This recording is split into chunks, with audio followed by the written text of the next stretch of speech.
LeVar. What took you so long? Well, I actually had a little bit of car trouble. Engine overheated. Yep. That happens a lot in the desert. This is Morgan Levine. She's a naturalist, and she knows every corner of this oasis and the desert around it. Now, Morgan, this place is remarkably beautiful, but tell me, how did all of this water get here in the desert? This water is from 3 different places. It's from snow melting up on the mountain. It's from mountain springs. And it's also from hot mineral springs bubbling up from underground. And because there is water here, people could live here. Native Americans, the Cahuilla Tribe, lived here for thousands of years. Now, certainly they needed more than just this water to survive here. Yes, they needed animals, they needed plants, and the oasis provides everything. So their whole lifestyle was based on things that they could gather and use right here on the oasis. That's right, and this water made it all possible.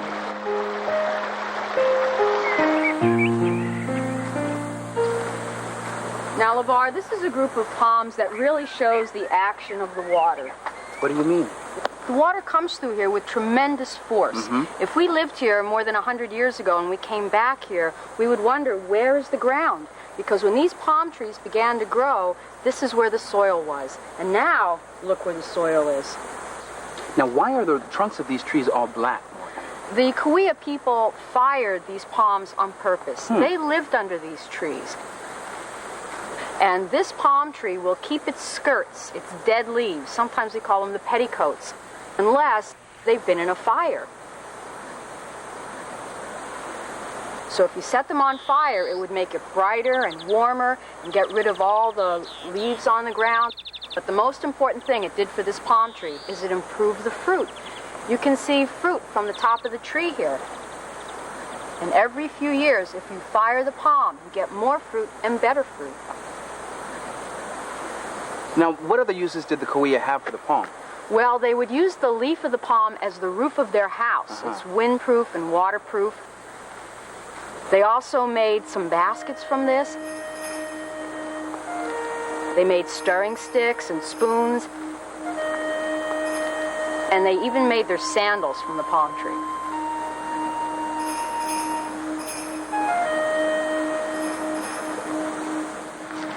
I like to think of this canyon as a great big supermarket, and right now we're in one of my favorite aisles. This plant is called the Yerba Santa. Yerba Santa. Oh, look at these leaves. They're sort of velvety, aren't they? They are. So what did they use this plant for? This was used to treat colds. They made cough syrup out of this. Really? And how did they do that? They would boil it and take it like you would take cough syrup every few hours. They would also make it into teas, and they would chew this. Try it.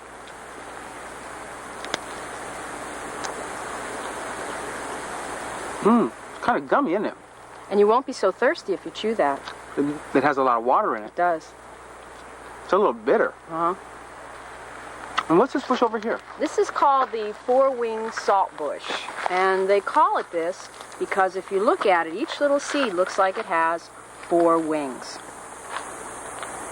They would pound this into flour that tasted a little bit salty. They would also boil up the stems and the leaves if they had head colds, and they would inhale the steam, and this would open your head up a little bit. And when you wanted to wash your clothes, they got soap from this. Really? It was used for soap as well? This is the detergent aisle. Now, Morgan, if you'd have to say there was one most important bush or tree in the oasis, what would that be? Well, let me show it to you. Okay.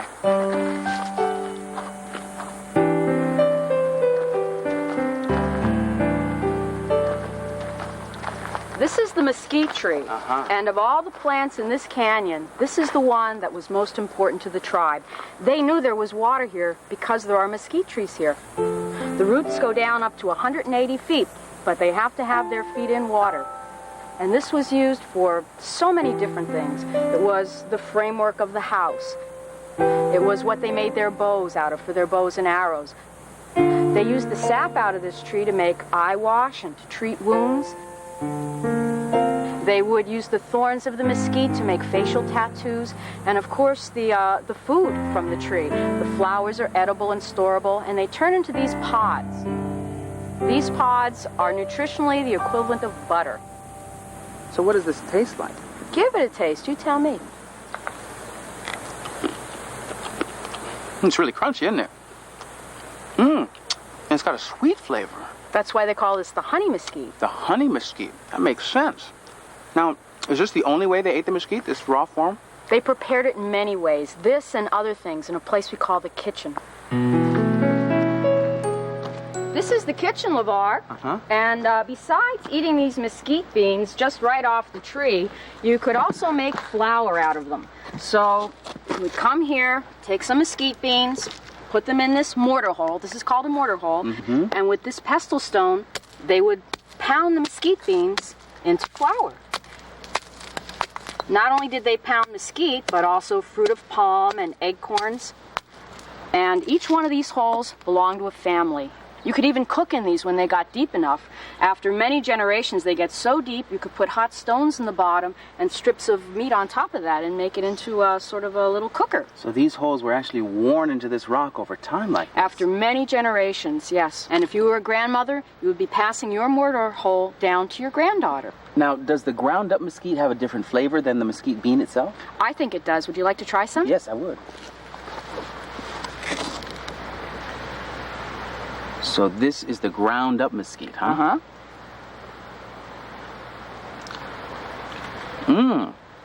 That's good. Kind of a nutty flavor, isn't it? Yeah, it's really good. You could put this in soup, or you could make something that was almost like an oatmeal from it. Really good. This was eaten almost every day by the tribe. Wow. Well, I know why they call this a kitchen. This is really hot here. Since we're at the oasis, let's find someplace cooler to hang out. Yes. Okay?